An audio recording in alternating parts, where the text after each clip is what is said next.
Hola, buenas tardes. ¿Qué tal? Un gusto saludarles desde Montevideo, Uruguay, siendo hoy viernes 20 de noviembre. Son actualmente las 14:30 hora Uruguay, Argentina y Chile. Y si no calculé mal el horario, son 11:30 hora México y Centroamérica. Hoy tenemos el gusto de presentar a un colega y compañero, más que un gusto es un honor para mí presentarlo, el señor Álvaro Campos, que él en el día de hoy nos va a acompañar con una de las conferencias magistrales. La misma se llamará El malestar masculino como estrategia del cambio social.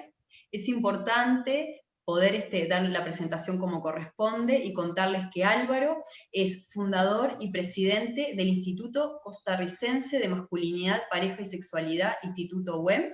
Es sociólogo, sexólogo y psicólogo clínico. Es terapeuta y educador de grupos de hombres. A su vez es profesor jubilado de la Universidad de Costa Rica y co-coordinador de Red Men Engage América Latina. Es un gusto, Álvaro, y te doy paso para que puedas hacer la presentación. Bueno, muchas gracias ante todo al comité organizador del Simposio Ubuntu y de Ubuntu Uruguay, que me ha solicitado que me dirija a hablar algunas ideas centrales acerca del malestar masculino como una estrategia para el cambio. Yo voy a ir exponiendo no solo propuestas teóricas, sino también experiencias basadas en el trabajo con grupos que tenemos en el Instituto Costarricense de Masculinidad, el Instituto WEM. Voy a compartir pantalla, en algunos momentos voy a permitirme compartir pantalla, en otros momentos voy a salirme de la pantalla y voy a hablar yo. Ok, vamos a... Ok, ahí tenemos la presentación. Atendiendo el malestar masculino, una estrategia para el cambio social. Bueno, ahí está un grupo de Costa Rica, de San José, en donde escuchamos el malestar masculino. Voy a presentar muy brevemente de dónde procedo. Es el Instituto WEM, es una ONG costarricense, tenemos 20 años ya, y trabajamos con población masculina para un cambio cultural hacia la equidad e igualdad de género, la prevención de la violencia masculina y la promoción de masculinidades positivas, igualitarias en los hombres. WEN significa hombre. Es un vocablo bribri de un pueblo originario de Costa Rica.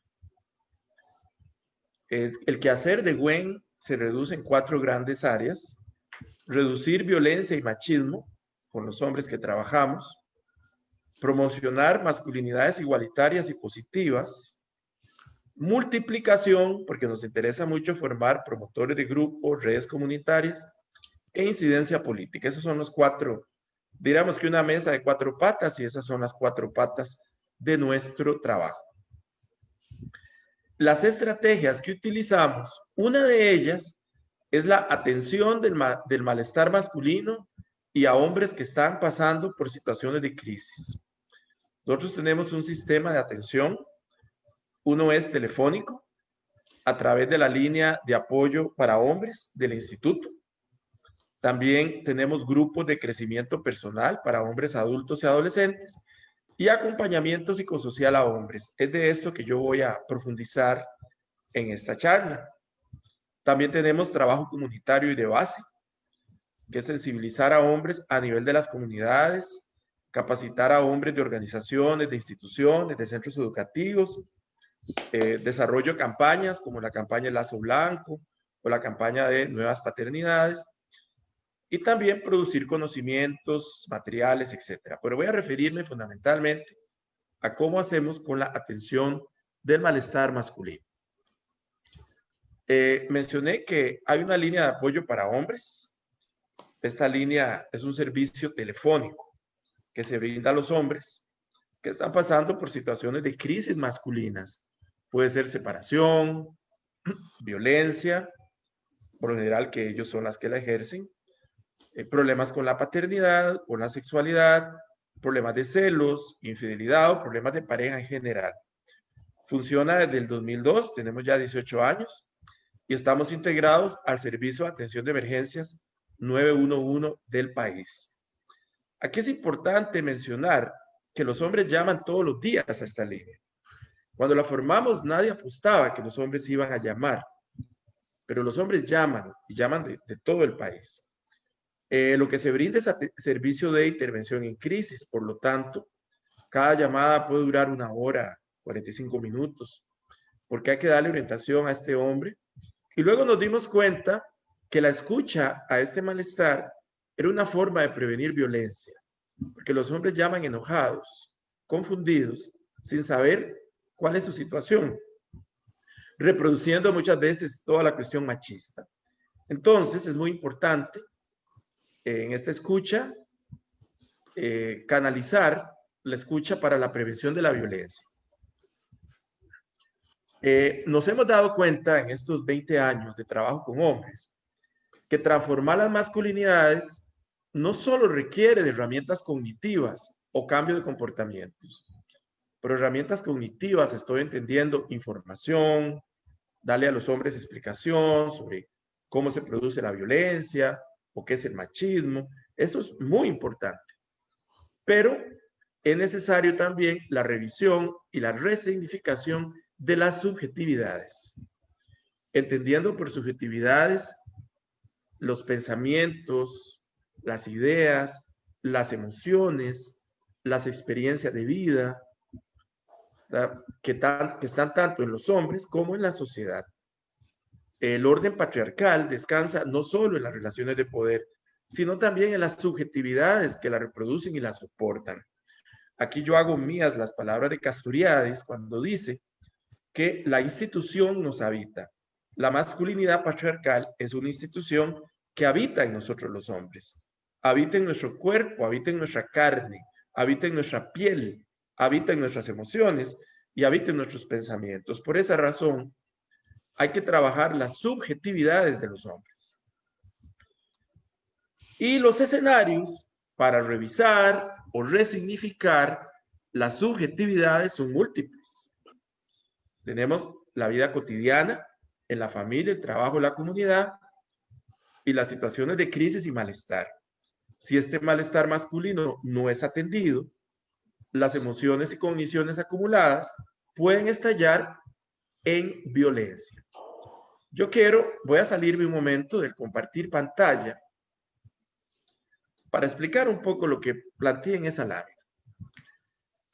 Cuando nosotros hablamos de las subjetividades, estamos hablando de un trabajo que es minucioso y complejo, que no es fácil trabajar la subjetividad. No basta con dar un taller o que lleven los hombres un curso, si no revisan sus experiencias personales. Por ejemplo, en el caso de nosotros, para que un funcionario entre a trabajar al instituto, en este caso un psicólogo o un sociólogo, por lo general un cientista social, requiere mínimo 1 año de revisión de su masculinidad. Tiene que asistir a los grupos como observador y como observador participante para que también se revise, porque nosotros somos portadores del machismo y portadores del patriarcado. Entonces, para desarticularlo, no basta con que yo aprenda un discurso teórico y que me aprenda la teoría de género o que me aprenda lo que los clásicos de las teorías de las masculinidades han dicho. Eso es importante, pero eso no es suficiente. Es necesario que yo me revise. ¿Qué es lo que me tengo que revisar? Mis actitudes personales, mis vivencias en cuanto a mi socialización como hombre, que aprenda a reconocer los encargos patriarcales, lo que en psicología Gestalt llamamos los introyectos. O sea, ¿qué es lo que yo he introyectado y reproduzco? Y también estoy renunciando al machismo, estoy renunciando a la violencia, empleo micromachismos. Toda esa revisión es muy importante, pero no es solo una revisión cognitiva. Los hombres somos como muy dados, muy orientados a solo la parte cognitivo-intelectual, hablar de lo que pensamos y debatimos intelectualmente. No, aquí se trata de integrar lo que sentimos, Se trata de integrar experiencias biográficas y se trata también de integrar la memoria corporal. Es un trabajo más profundo. De lo contrario, voy a convertirme en alguien que habla muy bonito de masculinidad, pero no ha revisado nada de su mundo interno y no ha desmantelado el poder patriarcal que lleva dentro de sí. Este es un proceso que lleva, para mi gusto, interminable, pero que es fundamental que lo revisemos. Conocemos de hombres que han estado en el instituto, que han sido promotores de grupo, muy buenos atendiendo a otros hombres, muy buenos escuchando a otros hombres, pero que no han desmantelado nada de la subjetividad patriarcal. No han revisado su vida y si la han revisado, nunca entraron en contacto con su mundo emocional. Entonces, esos cambios, decimos aquí en Costa Rica, no hacen ni cosquillas al patriarcado. Muy bonito, pero ¿sirve de algo? De nada, no sirve de nada. Tal vez no voy a ser tan drástico, podría ser que este hombre hable más bonito, pero no ha hecho cambios profundos en lo más mínimo. Entonces, cuando decimos trabajo de las subjetividades, tenemos también que entender que la subjetividad se nutre de los mandatos culturales, no es solo lo que me pasó a mí como persona, también se nutre de la estructura social. Y en la estructura social está la estructura de poder, y en este caso, de poder de género, del poder que los hombres ejercemos. Pero también están mis experiencias de vida, están las violencias que yo he ejercido o que yo he sufrido. Y todo eso debo de integrarlo y revisarlo. Eso es para nosotros las subjetividades. Y no basta tampoco lo que yo crea o sienta, es cuáles son las subjetividades como grupo social. Como diríamos desde el psicoanálisis kleiniano, cuáles son las ansiedades y fantasías que como hombres experimentamos. Por lo general, la omnipotencia, porque yo todo lo puedo. Soy el rey del mundo como hombre. Pero si no tengo control absoluto, podría caer en fantasías de persecución o de abandono, que son muy peligrosas en los varones que no se han trabajado, porque lo convierten rápidamente en violencia. Entonces, el miedo al abandono lo convierten en control excesivo a su pareja y en violencia hacia su pareja. Si no saben qué pasa con ellos y cómo reconocer esas emociones, ansiedades y fantasías. Voy a volver a meterme a compartir pantalla.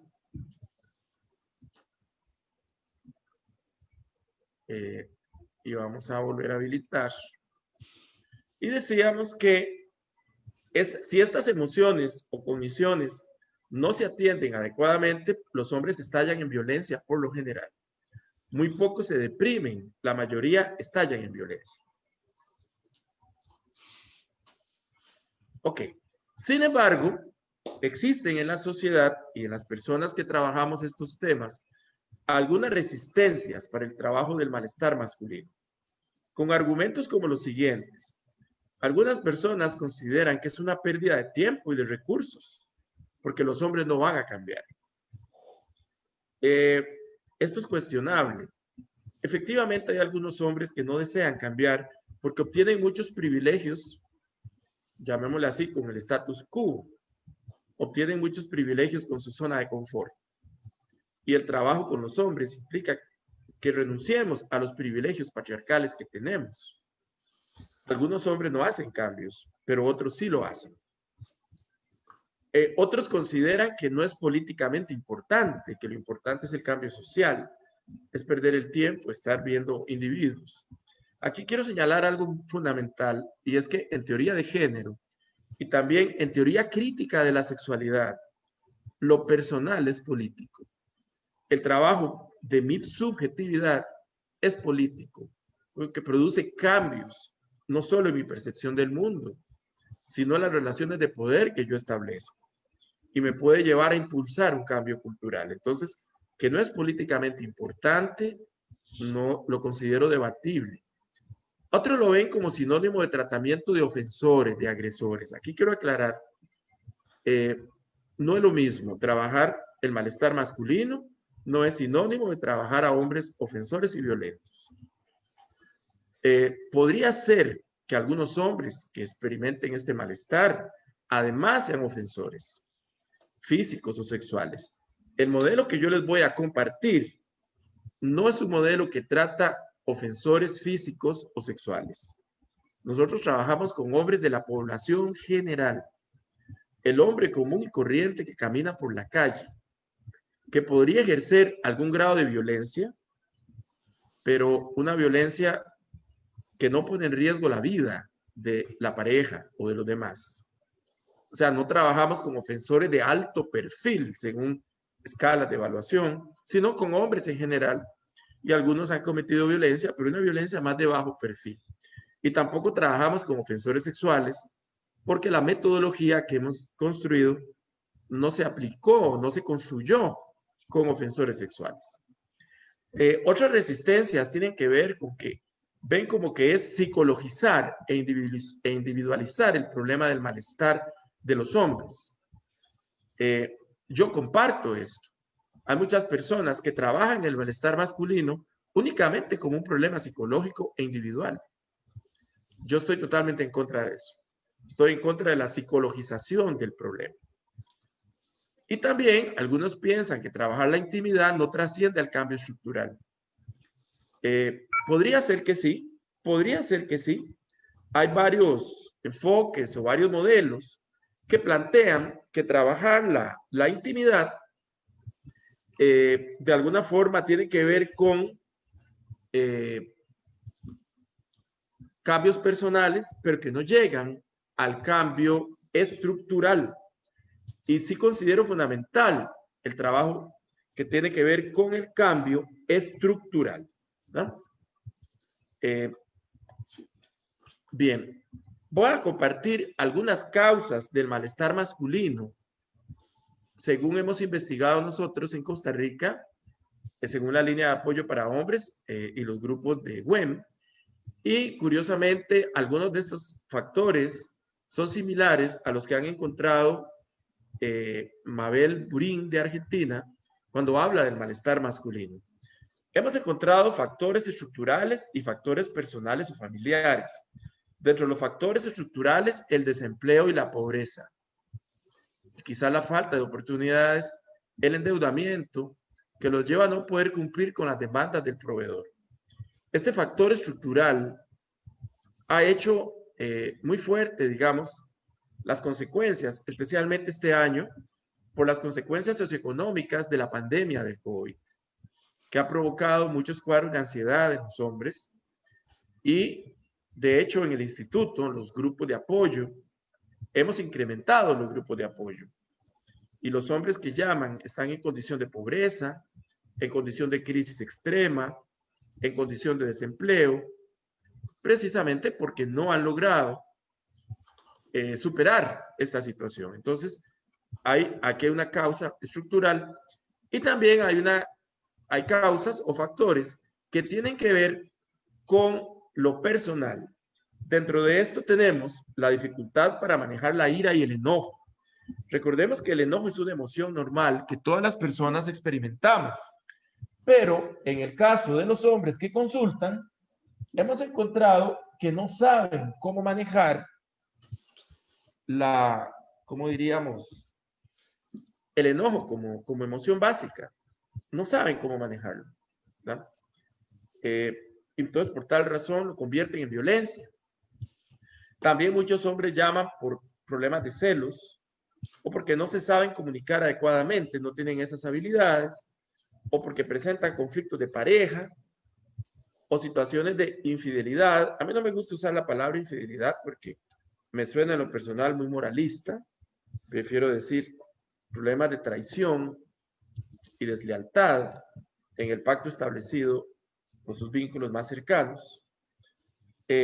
Problemas de separación. Nos hemos dado cuenta que los hombres no saben qué hacer ante una separación, no saben enfrentar un duelo, no aceptan la separación. Si ella les dice, este fenómeno hemos encontrado con mucha claridad y se las quiero explicar con más detalle, mostrándome yo. De pronto la pareja se quiere separar y lleva meses, por no decir años, de decirle a este hombre que se siente insatisfecha, que no le gustan muchas cosas de la relación, que necesita de pronto un cambio, mira, yo me voy a ir, yo voy a terminar la relación, y aquello es como hablarle literalmente a la pared, porque el hombre no reacciona. Cuando ella ya se cansó y hace su proceso de duelo y anuncia que quiere separarse, este hombre no entiende, lo toma por sorpresa y dice, se volvió loca. Quizá le metieron ideas negativas. Debe ser que tiene otro. Y entonces acude a una serie de mecanismos de control, de celos excesivos, de violencia emocional, que muchas veces raya hasta en la violencia física, porque no acepta que ella se vaya. Es que ¿cómo va a aceptar que se vaya alguien que es de su propiedad? Recordemos que en la subjetividad masculina hay una, podríamos decir, desde el patriarcado, un sello. Ella es mía y ella me pertenece. Y sobre todo, el cuerpo de la mujer es mío. Rita Segato nos explica en las estructuras de la violencia que este encargo masculino es el que de alguna manera funde el patriarcado. Ella es mía. Más que la propiedad privada de los bienes y de los medios de producción, desde el esquema marxista, es la propiedad privada del cuerpo de las mujeres, de la sexualidad de las mujeres. Entonces yo, 6.000 años después, eso está impregnado en mi subjetividad también, porque es parte del inconsciente colectivo, es parte de la subjetividad social. ¿Cómo voy a dejar que se vaya si es mía? Entonces no elaboro el duelo. Entonces, esta es otra razón por la cual los hombres consultan, ¿verdad? Este malestar los lleva a no poder enfrentar estas situaciones de separación. Voy a volver a compartir pantalla.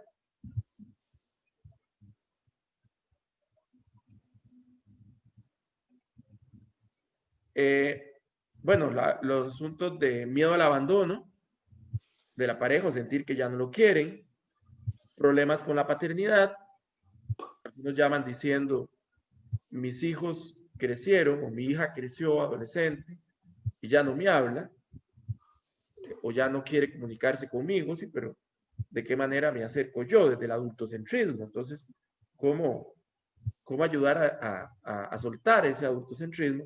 Y algunos consultan porque les pusieron medidas cautelares por la ley de violencia doméstica.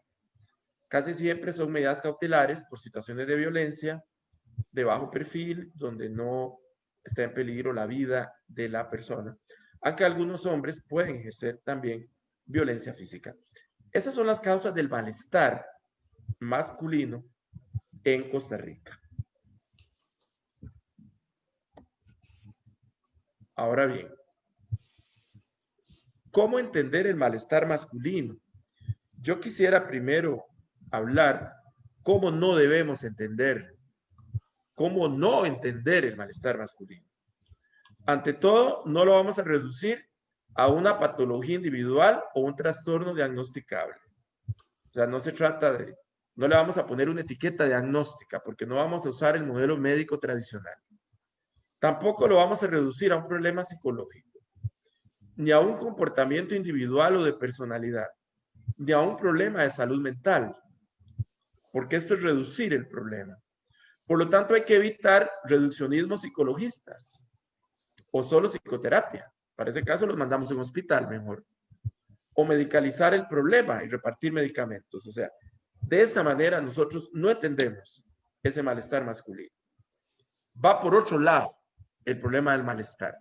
Y lo que quiero explicar ahora es cómo resignificar el malestar. Porque si atendemos el malestar masculino como un problema psicológico únicamente de patología individual, reducido a la psicoterapia, para mí eso no produce ningún cambio social. Bueno, o algo muy reducido. Eso no es suficiente. Es importante, pero no es suficiente. Es necesario asumir un paradigma alternativo para escuchar el malestar masculino. ¿Ya? Es fundamental. Un paradigma alternativo. Donde el principio de responsabilidad sea fundamental. O sea, principio de responsabilidad por el comportamiento asumido, que yo me haga cargo de las consecuencias de mi comportamiento. No importa si sentí que me provocaron o si sufrí violencia en mi infancia. Eso no justifica. Yo tengo que hacerme cargo de las consecuencias legales, sociales, psicológicas de mi comportamiento. Igualmente, trabajamos desde un enfoque salutogénico y no patogénico. O sea, tratamos de investigar cuáles condiciones generan masculinidad positiva. Por lo tanto, brindamos herramientas para una vida sin violencia, que promueva la salud, el cuidado de los vínculos cercanos, la pareja, o no sé, las amistades más cercanas, hijos, hijas, el resto de familiares. La llamada ética del cuidado esencial, donde implica también un cuidado hacia el planeta, un cuidado hacia la naturaleza, un cuidado hacia los animales. Es un nuevo enfoque. Implica también la reeducación y sobre todo principios fundamentales. Lo personal es político y la intimidad también es política. Los aportes que nos da Giddens o Jürgens acerca de comprender el mundo de la intimidad nos indican que no hay nada que no sea social, que no sea político. Y también tenemos que ver esto como una manifestación de la estructura sociocultural del patriarcado. Y por lo tanto, el malestar psíquico está asociado a condiciones de vida. A condiciones de vida. ¿Por qué queremos dar herramientas a los hombres? ¿Por qué queremos dar herramientas? Y aquí vuelvo a salirme. La experiencia nos indica que usted le puede dar a un hombre un taller sobre construcción de las masculinidades y reconocimiento de la violencia, y tal vez el hombre se interese y diga, ah, caramba, yo soy machista, o me he comportado de una manera machista, me he comportado con violencia. Y reconoce eso, y ya no quiero comportarme así, pero no sabe cómo. Si no le damos las herramientas, este hombre, aunque tenga el interés y la intención de decodificar toda esa masculinidad tradicional, esa violencia y ese machismo, lo va a seguir reproduciendo. Por eso tenemos que darle una caja de herramientas de manejo del enojo, de manejo de los celos, habilidades para la comunicación asertiva, manejo del duelo, manejo hasta del estrés, porque este hombre no sabe cómo trabajarlo con su vida diaria.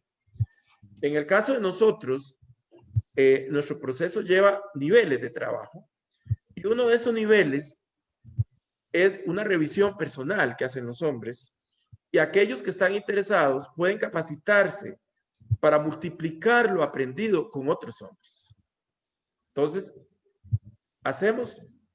no hacemos del todo bien si solo trabajamos lo teórico y no damos herramientas para el cambio.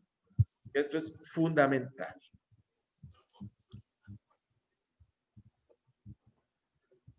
Vamos a continuar. También abordamos el sufrimiento emocional de los hombres, enfatizando la comprensión de las circunstancias psicosociales y culturales, identificando los sentimientos, los problemas recientes que pudieran estar relacionados con este malestar. Y sobre todo nos interesa mucho la participación activa del hombre en la búsqueda de soluciones. Por lo tanto, es un abordaje preventivo, con enfoque de derechos humanos, con enfoque de igualdad de género. No es un acompañamiento neutral. Y hay que evitar victimizar a los hombres. Ahí sí es víctima. Nosotros no somos víctimas. Podemos ser producto del patriarcado y sufrir las consecuencias del patriarcado, pero no adoptamos un modelo de victimizar a los hombres. Queremos que los hombres se entiendan, se comprendan y puedan hacer un cambio y que hagan esa relación entre mi comportamiento individual y la estructura social en la cual estoy inmerso. Nada más pongo este modelito que está en utilidad del modelo de los determinantes de la salud que me encontré por ahí. Creo que es importante recordar. La salud tiene determinantes sociales, hay determinantes estructurales, ¿verdad? Como las políticas macroeconómicas, el mercado de trabajo, la cultura, los valores. También hay los llamados ejes de desigualdad, la clase social, el género, la edad, la etnia o el territorio, que nos coloca en desigualdades de poder. Hay algunos determinantes intermedios, como recursos materiales, las condiciones de empleo, trabajo doméstico y cuidados, ingresos, vivienda, elector residencial, los factores psicosociales, los factores conductuales y biológicos y los servicios de salud. Hay que integrar todo esto cuando estamos atendiendo el malestar masculino.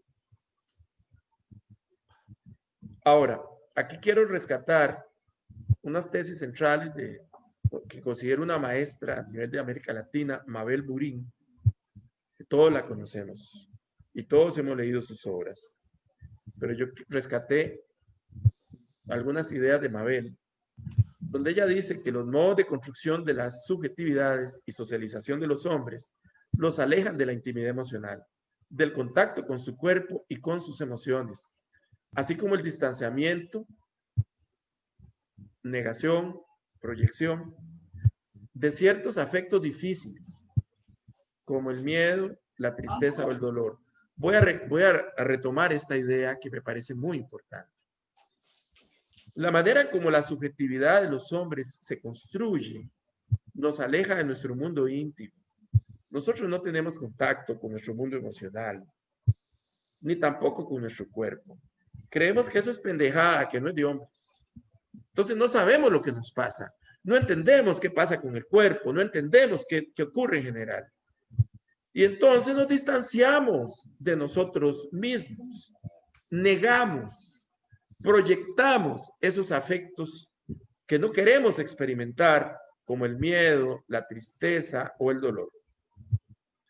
Igualmente, la actuación rígida de los roles de género propician este malestar en los hombres y en las mujeres. Entonces quería rescatar estas ideas de Mabel Burín por considerarla una maestra y una de las pioneras en el estudio del malestar de los hombres. Ahora, quiero retomar el Simposio Global de Masculinidad de Río de Janeiro de 2019. En este simposio, en sus conclusiones, en su llamado a la acción, se decía que muchos hombres sufren debido a que en nuestro mundo el poder masculino no solo se refiere al poder de los hombres sobre mujeres, sino que también al dominio de algunos grupos de hombres sobre otros hombres. Y muchos hombres llevan cicatrices profundas por intentar estar a la altura de las demandas imposibles de la hombría. Estos elementos son fundamentales porque nos colocan ante un malestar que debemos trabajar. Por otro lado, en el segundo simposio global de Nueva Delhi, también se decía en el llamado a la acción que los hombres, jóvenes y niños son tanto privilegiados como dañados por el patriarcado, pero rara vez son conscientes de este hecho. Igualmente, en el tercer encuentro centroamericano de masculinidades, en Costa Rica en el 2014, una de las conclusiones del documento final hablaba de la necesidad de construir y propiciar espacios de escucha al malestar masculino, que favorezcan el análisis crítico de sí mismos, de su historia, de su forma de vinculación con las mujeres y con otros hombres. Entonces, el tema del malestar está en agenda. Está en agenda. De esas citas anteriores, podemos ver que el patriarcado, como lo expresa Kaufman, no es solo un problema para las mujeres, también es un problema para los hombres. Igualmente, ¿cuáles son los costos? El aislamiento afectivo, la soledad, el silencio y la falta de intimidad emocional en los hombres. Entonces nos hemos convertido en caballeros silenciosos y solitarios, caballeros medievales con armadura, guardados en el silencio, peligrosos porque detrás de esa soledad, de esa falta de intimidad emocional, de ese aislamiento, podría haber un hombre que guarda violencia, que va a cometer violencia contra las mujeres, contra otros hombres o contra sí mismo a través del acto suicida. ¿Qué es entonces el malestar masculino? Quiero acudir a una cita de Luis Bonino que nos dice respecto a esta vivencia del malestar masculino, que los hombres viven con corazas hechas carne, sobreexigidos, sin padres de referencia, sin recursos creativos frente a los cambios. Se sienten impotentes frente a los avances de las mujeres y otras emociones difíciles de expresar. En ese sentido, nosotros hemos construido un modelo de trabajo con hombres que voy a compartir muy rápidamente. Es un modelo que le hemos llamado método Gwen de trabajo con hombres para atender el malestar masculino. Es una metodología para trabajar con hombres, donde se revisan experiencias de vida, emociones, formas de interacción y esquemas de pensamiento. Se fundamenta en determinados principios como la ecología de saberes que nos propone Buenaventura de Sousa, porque hay un psicólogo, terapeuta y un promotor. El promotor es un hombre de la comunidad que ha pasado por el proceso de revisión de su masculinidad y además se ha capacitado como promotor para aplicar la educación entre pares a nivel comunitario con otros hombres.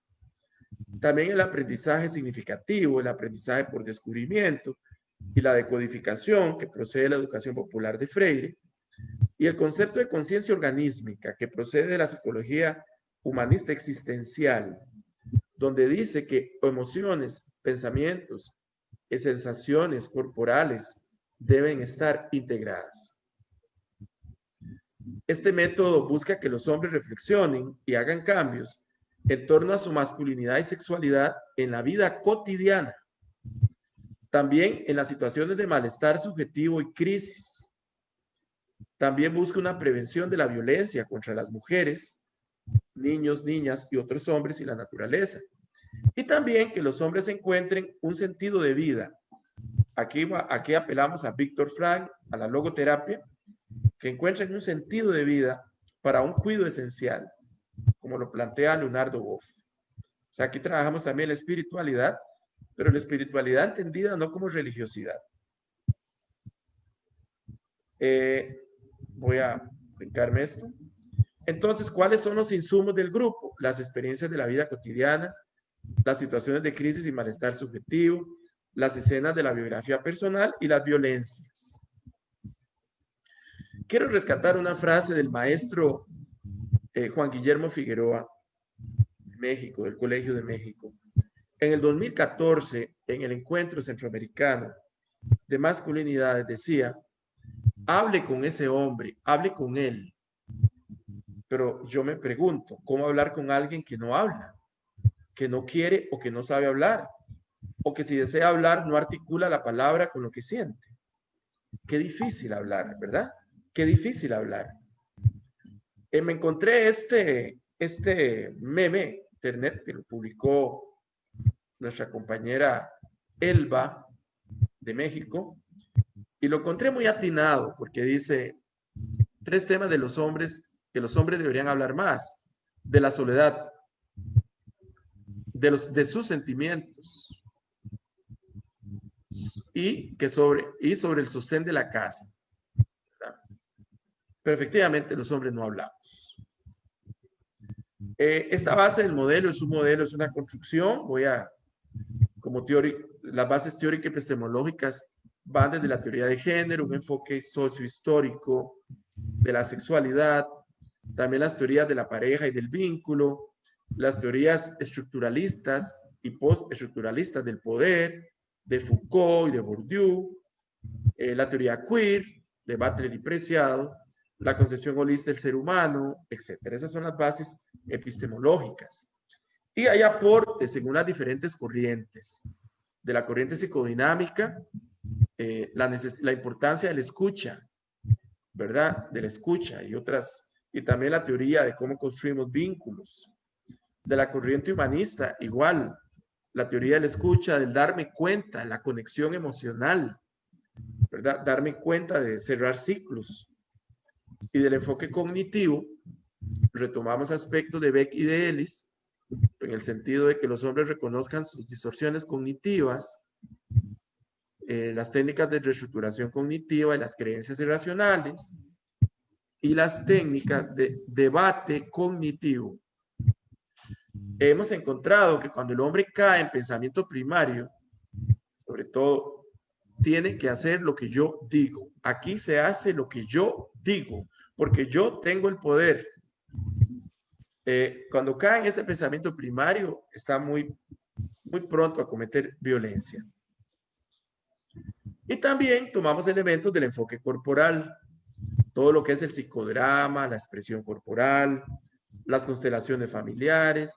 Tenemos un método de esculturas muy propio, más allá del que propone Virginia Satir, el papel de la bioenergética y sobre todo la expresión corporal propia del teatro. Toda esa mezcla e integración la usamos para escuchar el malestar masculino. Voy a brincarme un poquito esto. Ok, este caso, esto lo quiero resaltar. Esta intervención que pretende entrar al mundo de la intimidad masculina es también política. Pues en el caso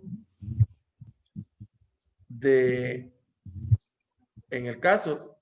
las masculinidades, que los hombres hablen de su malestar, que lo puedan reconocer, que puedan simbolizarlo, articularlo, removerlo, es tarea política, pues constituye en sí mismo una transgresión al orden de género patriarcal que prohibió la conexión con el cuerpo y con las emociones a los hombres. En ese sentido, el malestar hay que trabajarlo. Si no trabajamos el malestar, ¿a quién le estamos dejando el malestar entonces? ¿Que lo trabaje el modelo médico tradicional? ¿Que lo trabajen los grupos fundamentalistas? O sea, nosotros tenemos que trabajar el malestar masculino politizándolo, dándole otra dimensión, dándole otro lugar, como una estrategia para el cambio, como lo estaba planteando. Y aquí vuelvo otra vez a la maestra Burín. Lo que se busca es que los hombres afronten los estados de malestar y crisis con proceso de concientización y transformación de las condiciones de vida cotidiana que son en sí mismos patógenos. O sea, atiendo mi malestar, pero tengo que tomar conciencia de cómo me construí como hombre, cómo construí mi género, para que pueda llegar a una transformación. O sea, es un malestar que debe orientarse a la acción transformadora de esos hombres como sujetos individuales, pero también como sujetos colectivos. ¿Verdad? O sea, es una transformación por eso de las subjetividades y de la forma de interacción de los hombres. Ahí está la dimensión política, la dimensión que busca el cambio más allá. Por eso nosotros les llamamos redes, movimientos de hombres WEN.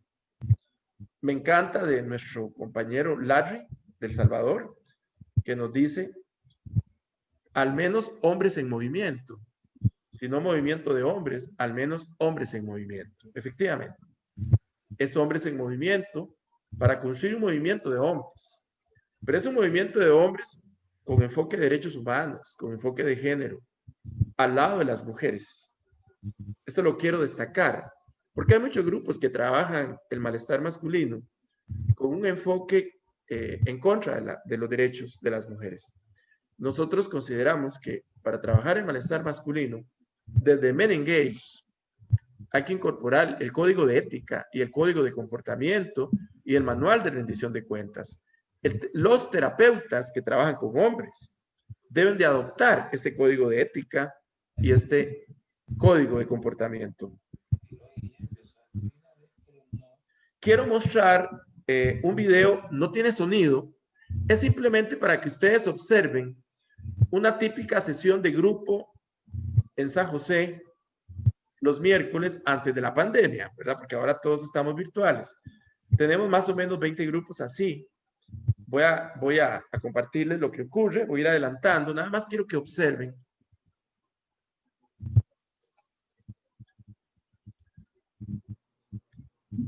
Es una sesión típica. Los hombres entran y se inscriben en la recepción, pagan una cuota porque este grupo es autofinanciado. Llevamos una base de datos de todos estos hombres. Se les da a algunos asesoría legal, ingresan al salón. Este es el salón. se nos llena a veces con 100 hombres o más. Se presentan los usuarios nuevos que llegan ese día. Todo esto lo conducen los promotores de grupo a nivel comunitario, no lo conducen los psicólogos. Los hombres se presentan, les dicen porque llegaron, luego se presentan todos, vuelven a presentarse y dicen soy fulano de tal, tengo 30 sesiones, otro dice soy fulano de tal, tengo 200 sesiones y así. Es un grupo abierto. Después viene una motivación que hace el promotor de la red de hombres. Luego siguen motivaciones. Se dan avisos de cursos o de actividades, de talleres que vayan a estarse implementando. Se leen las reglas del grupo. Entre todos se leen. Las reglas son que la confidencialidad, hablo de mí, de mis cosas personales, hablo en primera persona, etc.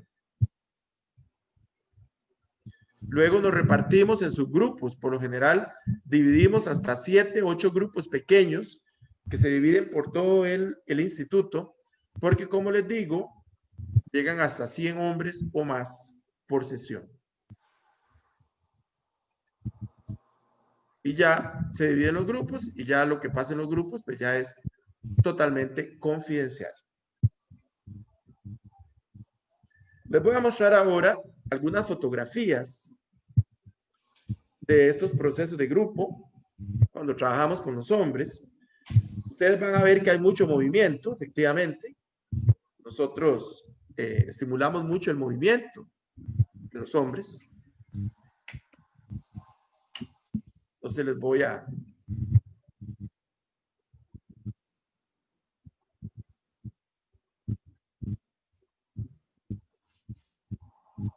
Ella es Alejandra Procuna, una reconocida actriz que tras haberse terminado su exclusividad con Televisa, decidió entrar Miren ustedes, ahí tenemos movimiento. Vean que aquí están de cuclillas, están haciendo una escultura.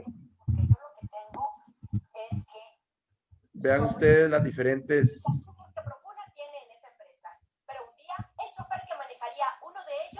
Anunciamos los grupos de apoyo para hombres, por ejemplo, de esta manera. También hay grupos para adolescentes, ¿verdad? Para hombres adolescentes. Vean, por ejemplo, jóvenes mejorando su forma de ser, enojo, ira, frustración, emociones, sexualidad, etc. Vean cómo entonces, en esta promoción, lo que buscamos es que los hombres puedan convocar a otros hombres a partir de su vida cotidiana. Llamamos a los hombres a revisarse a partir de su vida cotidiana. Esto lo vemos fundamental.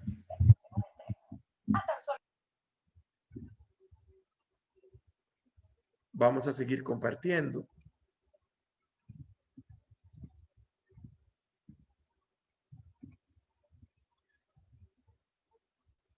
La intervención, decíamos, debe ir más allá de lo meramente intrapsíquico para incidir en la cotidianidad de los hombres. Aquí tenemos otras fotos de los grupos. Esta es una cantidad inmensa de hombres en el grupo, decía, de San Pedro.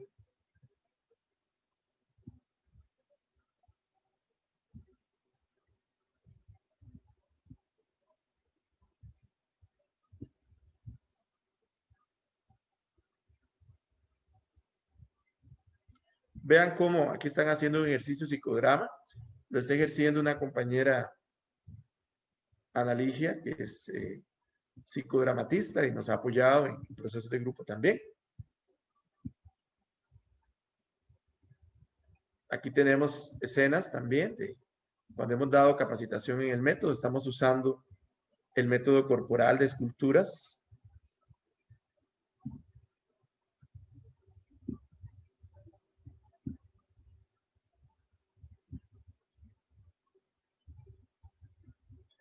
Esta es una sesión que tuvimos en Ciudad de México hace 2 años. Y este compañero, que es nuestro compañero Hernando de la Red Mexicana, está dramatizando un hombre que no acepta que la mujer se va.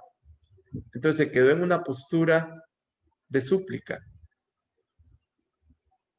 Ok, eso es lo que yo quería compartir. Sin embargo, quiero en este tiempo que me queda, creo que todavía me quedan unos minutos, destacar algunas lecciones aprendidas, algunos desafíos en cuanto a el trabajo con los hombres, en cuanto al malestar masculino. Debemos atender el malestar masculino. Eso significa que hay que crear un sistema de atención para hombres. No es solamente una técnica psicoterapéutica, es un sistema de atención. Ese sistema de atención debe ser preventivo y debe ser un sistema que cuestione el orden patriarcal, que cuestione las relaciones de poder. Por lo tanto, no basta con que yo escuche, refleje sentimientos y que el hombre descubra que está enojado porque se sintió abandonado y esto le recuerda a un abandono infantil, digamos. Eso es muy importante que lo sepa, pero eso no es suficiente. Este hombre tiene que reconocer también cuáles son los encargos de la cultura machista. Y de eso hay que hablar también en el grupo. Hay que hablar cómo el machismo nos atraviesa a todos. Y también cómo ejercemos el poder con otros hombres, con las mujeres. El poder en general. Entonces, los terapeutas deben de estar, digo los porque el modelo nuestro es hombres con hombres. Hay algunas compañeras que realizan talleres, pero por lo general el modelo se ha construido de hombres trabajando con hombres. Igual podrían trabajar mujeres también, o equipos mixtos. En el caso de Costa Rica, pues ha sido más hombres con hombres. Eso significa que el equipo tiene que capacitarse muy bien. O sea, el equipo tiene que estar no solo entrenado, sino haberse revisado su subjetividad y haber aprendido el método, para lo cual hay que vivirlo para poderlo aplicar. Entonces, considero que atender el malestar masculino es una urgencia y es una tarea estratégica para el cambio de la subjetividad masculina. No es un trabajo accesorio, es un trabajo esencial. Claro que no es lo único, por supuesto. Yo decía al principio que el trabajo con los hombres debe de incluir muchas dimensiones. La dimensión de la incidencia política es básica. Igual la dimensión de la prevención de la violencia a todo nivel. Pero la escucha al malestar es un componente que no podemos dejar de lado. Si lo dejamos de lado, estamos cayendo entonces en la reproducción del mito patriarcal de que los hombres no necesitan ayuda, porque ya todo lo tienen claro, ya todo lo tienen resuelto. Entonces, ¿para qué escucharlos si estos hombres están bien? No, no estamos bien, no estamos bien. Estamos dañados por el patriarcado y dañamos también, hacemos daño a los seres cercanos. Ahora con la pandemia en Costa Rica ha habido un aumento de casos de femicidio. Tal vez no cuantitativamente, no sé que sean tantos, pero cualitativamente horrorizan esos casos. Y de hombres jóvenes, que le disparan a la novia. Hoy salió una noticia que está en investigación, donde se sospecha que una joven que se quemó en una casa fue incendiada ella. O sea, cada vez más macabro, si se quiere, la violencia masculina. Y si usted revisa por qué lo hacen, muchos dirán, porque ella me dejó. O sea, porque ella dejó de ser de mi propiedad, ¿verdad? Entonces vean la necesidad de trabajar esto. Claro que con medidas legales bastante fuertes, por supuesto. La parte legal tiene que ser muy fuerte, pero también la parte educativa y sobre todo la parte preventiva. Nosotros trabajamos más en la prevención, en el trabajo con hombres adolescentes, jóvenes, adultos medios y adultos mayores. Eso es lo que yo insto a la población que nos está escuchando, E insto a Menengage, a las diferentes redes locales, regionales, a abrir también el trabajo con hombres dentro de sus agendas de trabajo. Felicito a los compañeros de México, que tienen muchos grupos que atienden el malestar masculino en Jalapa, en Ciudad de México, en Querétaro, en Chihuahua, y creo que en otros lugares más. También felicito a los compañeros de Gendes de México, que también tienen muchos grupos que atienden el malestar masculino de hombres que cometen violencia.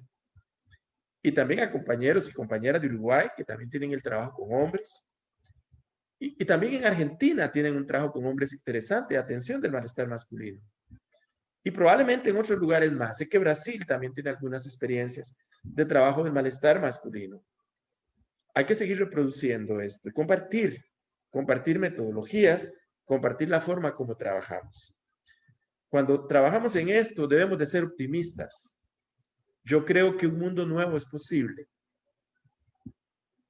Y creo que podemos construir hombres nuevos, pero desde un enfoque crítico, respetando los derechos humanos. Y no es posible ninguna forma de masculinidad nueva si no erradicamos la violencia hacia las mujeres en primera instancia y hacia todos los grupos humanos y hacia el planeta. Muchas gracias.